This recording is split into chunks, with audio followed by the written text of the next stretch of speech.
Good evening, all. I wanted to give you an update on Tropical Storm Lane, and here we go. Pacific Hurricane Center. I just am getting the numbers from them right now. Let me pull the track itself because we didn't see it weaken. So current sustained winds still at 60 miles an hour, but it's moving a little bit more to the northwest now. If you can see right here is where it jogged down, and I told you this morning.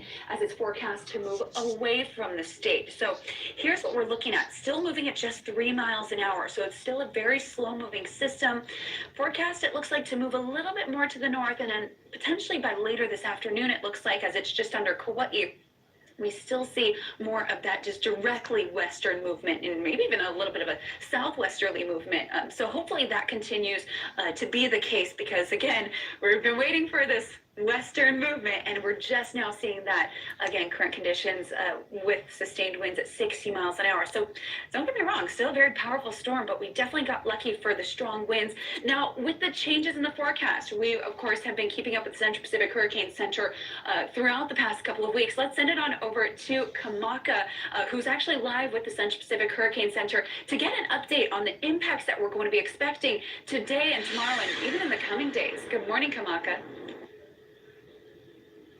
Good morning, Kelly. Yes, we're here at the Central Pacific Hurricane Center where those latest numbers from this intermediate 8 o'clock update, I kind of misspoke about this that. This update happened about but now the 8 o'clock update, an hour which is ago. That intermediate one that I mentioned about, is here. Now we're here with the meteorologist, Leanne, with those latest numbers. So briefly, can you give the full update of what came out at 8 o'clock? Yeah, so at 8 o'clock, we're continuing to still see the tropical storm Lane at 60 miles per hour with wind speeds of 60 miles per hour. If you did see it did shift about 5 miles to the south, and that was, we did get some new information from a microwave pass that we had to better show us the center. You know, looking at the satellite image right now, it's really hard to tell where the center is, and if we get some of these special passes in, it gives us a little bit more information, kind of like we were talking about in the previous half hour. You know, what do we use to find this information? How do we do the storm? And so microwave passes are one of those things that we can use to help determine things about the system. Now, with this update, is there any change within the impact of how that might affect the islands? Not really. I mean, it has moved a little bit to the south, but if you can still see, you know, from our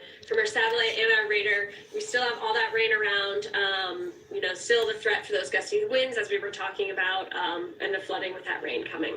So let's talk about ocean conditions and the surfing conditions with this new update. And of course, you know, we've been talking about don't jump in the ocean, especially if it's flooded ocean, if it's flooded waters, ocean waters, or what have you. What are we expected to see with this new update when it comes to the ocean conditions? Yeah, so going off of flooded conditions, you know, that brown water is potential for lots of things to be living in it, you know, different bacteria, etc. So really stay away from the brown water, especially on Big Island. They have brown water extending into the ocean also.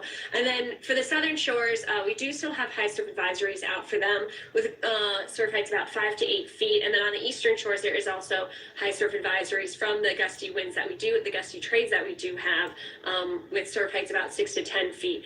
The surf didn't pan out quite as we had hoped. It's a little baffling still to us because, as you know, we did have that great pass over the buoy to the south of the Big Island showing, you know, seas up to 30 feet or so, 30 plus feet actually. And so we were expecting all of that energy to come towards the south shores, but it really hasn't panned out. But even still, there can be some strong currents that are still around in the ocean. So just be cautious when you're out there.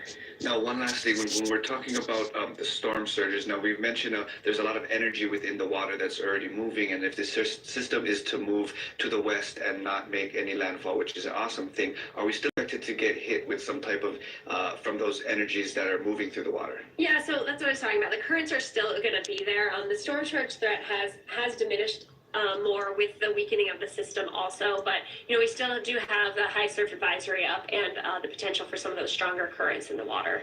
And for this next full update that's coming at 11 o'clock, what are we expected to see in that update? Well, hopefully, I can't really tell you what we're expecting to see. You know, we're continuing on that trend of the storm weakening and moving off to the west, so hopefully we can still see some of that information in there. Thank you very much, Leanne. So there you have it. That's your 8 o'clock update. Of course, we want to try to keep this as informative as possible. We want to make sure that you're in tune with the latest. So again, that next update, which is the full-fledged update, that's the one we always wait for, is coming at 11 o'clock. So make sure you're staying tuned in on air, online, and on the Facebook streaming as well. And again, you have any questions, we have a bunch of questions coming in email that to me, kamaka.pili@k22.com, and we'll be getting those answered for you. Back to you guys in the studio.